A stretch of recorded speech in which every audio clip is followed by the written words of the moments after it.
We are back and welcome to another episode of Property Auction Hunters. And this time it is Omar for the deal or no deal. So Omar doesn't like to do things simple or easy. So he's brought us a really interesting site.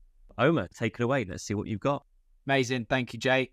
So in today's episode, we will be reviewing land and garages rear of 1 to 5 Dr. Hope's Road in Cranbrook, which is in the Weald of Kent, or in just outside, in between Tunbridge Wells and it's somewhere between Maidstone and Tunbridge Wells, in that sort of patch there, essentially. Got some very good schools in the Cranbrook area, so quite a nice part of the world to live. I believe it's probably an area of outstanding natural beauty, or some National Trust parks around there and that sort of stuff. So, and what's being offered here is a freehold site. Currently has 16 lock-up garages on the site.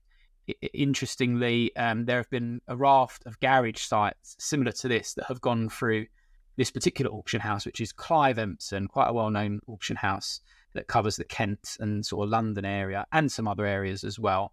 So this particular site, if you read the description, it has lapsed planning granted by Tunbridge Wells back in 2018. So lapsed, which was for demolition of the existing 16 garages and replacement of 2 semi-detached bungalows. And it does say 7 parking spaces. That's actually incorrect. It's actually got planning for 8 parking spaces, which you can find in the planning documents. So there's a bit of a typo on the Clive Empson website there. The bungalows that are being proposed are about 50 square metres. And obviously this does have lapsed planning, so there is no guarantee that you could re-establish that planning, but potentially there's precedent that's been set to have a small site on this particular plot. Now, having done some research, there's an important note at the bottom of the auction listing, which some people may miss, which is around an overage clause that the current seller has imposed on this particular sale. And essentially what that is if this piece of land were to sell to a buyer, and then the buyer goes and gets planning permission for anything more than the previously consented scheme, which was 2 bungalows at 50 square metres each, it would potentially trigger an overage clause of up to 30% of the uplift in value that has been created. And so that payment would then need to be made across to the seller. So some of the people that sell properties at auction would say that's kind of like your have your cake and eat it clause, because you're selling the site, but you're saying if you do anything more than what I previously got permission for, you need to give me a bit of money. So it's quite an annoying one. This site was previously offered in the November auction at Clive Empson, and it was offered at a higher guide price. And you'll see here on the screen now from Essential Information Group, a piece of software that we use, that it was offered at Clive Empson, higher guide price, and it actually failed to sell. And my gut feeling is that it's just basically a little bit too expensive. It was offered with a guide of 205 to 210 plus fees, and it didn't sell. And then it was available to actually purchase at 207,000, and there were no forthcoming buyers. And so it's now been relisted in the December auction with 180,000 to 185,000 guide price. Now, what's really interesting about this lot is I actually purchased a similar garage site in December last year, 2022, from the same seller, and have gone on to actually achieve planning and are currently in the process of building 4 houses on a similar site to this, albeit a bit bigger. I like this site, and I think that for someone who's looking to do small-scale property development and potentially make a little bit of money, there might be some margin in this site, but it needs to be picked up at the right price. Having looked at the sold prices in the area, this is not a very high capital value area.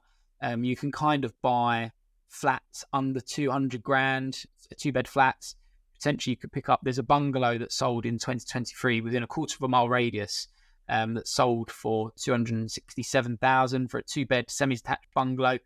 Although these are 2 new build bungalows, they are only 50 square metres, so they're only 1-bed bungalows. And potentially, I mean, I'm not going to tell you exactly what you would sell them for, but I would imagine the sale price would be somewhere between 250 to 300 grand for a really nice bungalow and you would be giving some parking spaces. There's 8 parking spaces on the site. So potentially you could give 1 or 2 for each bungalow, and then you're still left with a couple of other parking spaces for potentially local residents that might want to rent them from you, etc. What's quite frustrating with this site is the overage clause, because potentially if you could go back to planning and get something more on the site than the 2 small 1-bed bungalows, or perhaps make them 2 2-bed bungalows, it would probably make this site much more viable and would interest some small scale property developers to take it on. And I think that's the reason it didn't sell at the last auction. And I'm going to stick my neck out, and I'll ask you guys for your opinions now as well, but I'm going to stick my neck out on this one and say I don't think it's going to sell again. I think they've not dropped the guide low enough. I think this needed to be guided at 150 to create some decent interest. I think the GDV is between 550 to 600 absolute max, and that's if Help to Buy comes back and all the rest of it.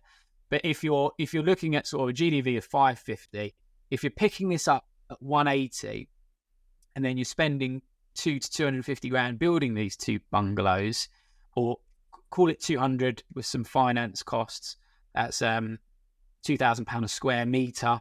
That depends whether you're going to self-manage the build, etc. You may find there's very little profit. If this could be purchased at perhaps 150, you can keep your eye on the build cost.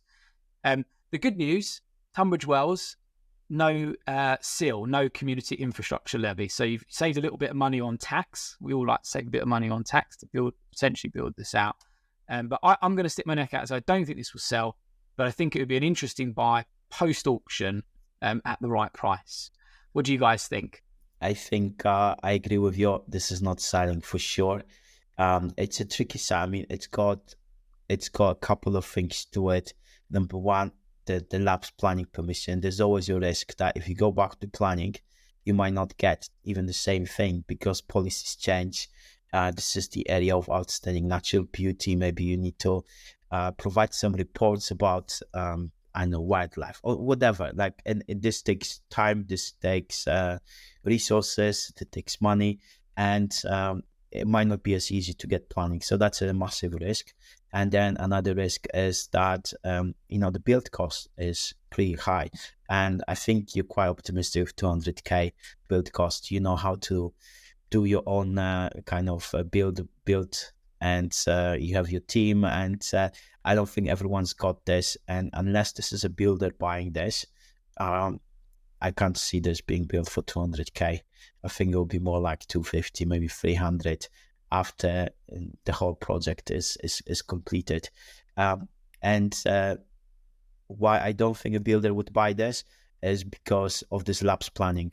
Builders really want to get stuck in, start working, and they can't until they get the planning. So plus there is an overage clause. It makes it so complicated for no reason whatsoever. Like the housing association should just sell it, put a 100k guide price on it, let the market decide what this is worth. That's my opinion. Yeah, I'm going to agree with you, Piotr. I don't think it's going to sell. I think that's for sure. I think as a developer using the third rule, if you were going to be a proper developer using the third rule, you'd really want to be sub 150 on this in terms of purchase price. I'd even say sub 130 if you're taking into consideration planning risk, and then obviously all the other risks associated with holding the site as well, and obviously all of your finance costs and everything else. So yeah, in my opinion personally, I would either do one or two things if I was the housing association. I'd either remove the overage, right, or I'd reduce the guide price significantly, one of the two. You could do both and then it would fly out. But the reality is having an overage and having a high guide price is almost counterintuitive because both are trying to basically protect them, right? So you're using two different mechanisms of protection. Almost it's creating so much protection that it's not selling. So I think in my opinion, remove one of those protection mechanisms, i.e. lower the guide and lower the reserve, leave the overage, or reduce the overage and kind of have a more similar guide, but a bit more attractive guide. And I think we'll do well. But I think until those two things have happened, I don't think we'll sell an auction. You may get a chancer that will pick it up in February if they really don't have any projects and it's gone back into auction again at maybe 190 guide or something like that. But I don't really think other than that it would sell, in my opinion. Yeah, I have to say I agree with everybody here. I mean, being in Oma's shoes, which would be difficult because I would never stick a spade in the ground, let alone build something. But we're different people. But with the I'm Oma Mehmet hat on my head, I would be saying to myself, right, it's gone unsold. I'm going to be crossing my eyes, fingers, and toes to make sure. I hope it goes unsold again. And then I would be quite proactive and probably somewhat aggressive in putting in a post-auction offer.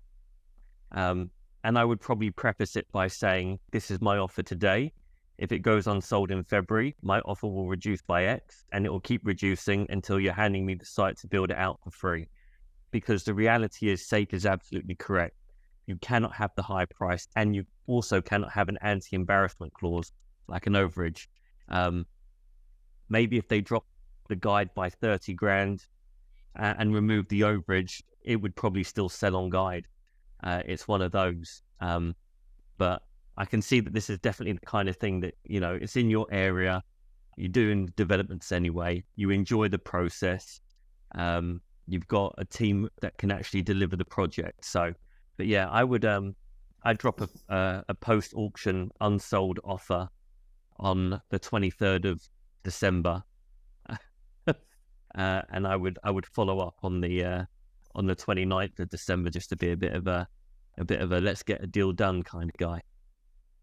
The other things to add to this, really interesting comments, guys. The other things to add to this, I think you all again hit the nail on the head. But the site is not a very big site. It's less than a quarter of an acre, and it's not very wide. It's quite narrow, but it's quite long.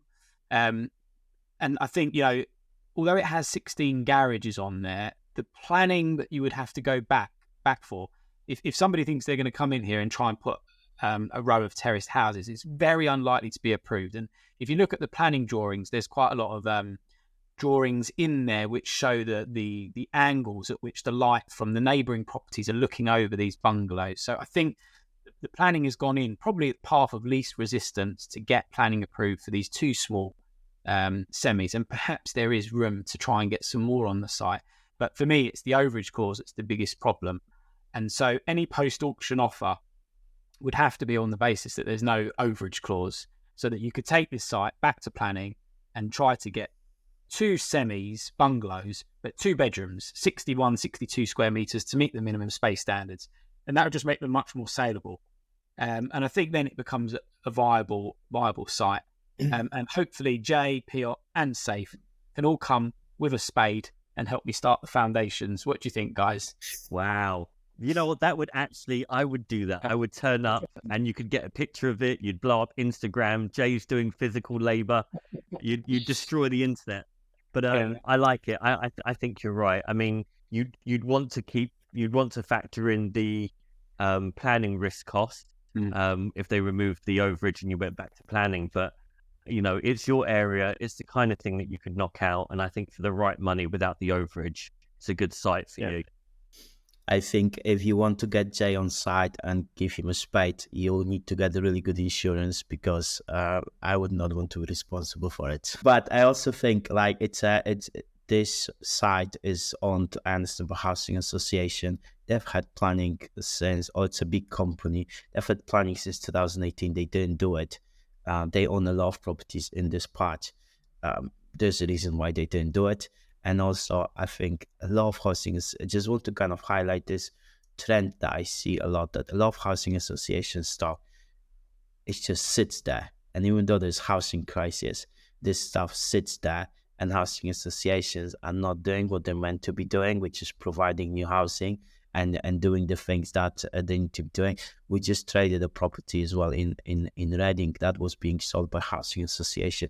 That property was empty for 4 years, and it was empty even though there were people interested in taking it on, but the housing association were just not managing it properly. And that is quite a concerning thing, but it's good for people who buy those things and then make money from it. Yeah, I agree.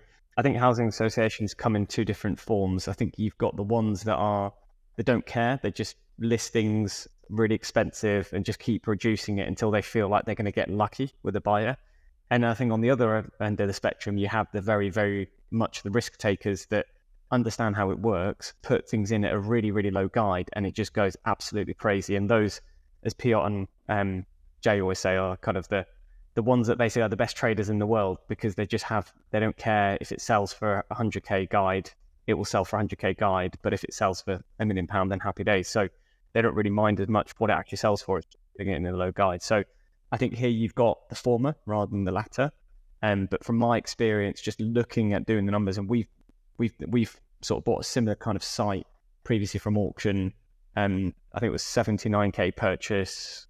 Cost to build it was about 240, I'd say, and then cost to sale and then the actual sale was about 400. So there's money in it, but there wasn't loads. So I think for me to do a similar kind of thing with a £550,000 GDV for something that's not going to be super attractive to sell on, it's not going to sell quickly, I would really want to be in sub 100k personally to make it really, really attractive. So yeah, we're a long way off that. Let's put it that way. So what do you guys think about this site? Would you buy this site at auction? Put your comments in the comments below and let us know how much you think this will sell for. No cheating, no looking up this property in the auction, and let us know what you think.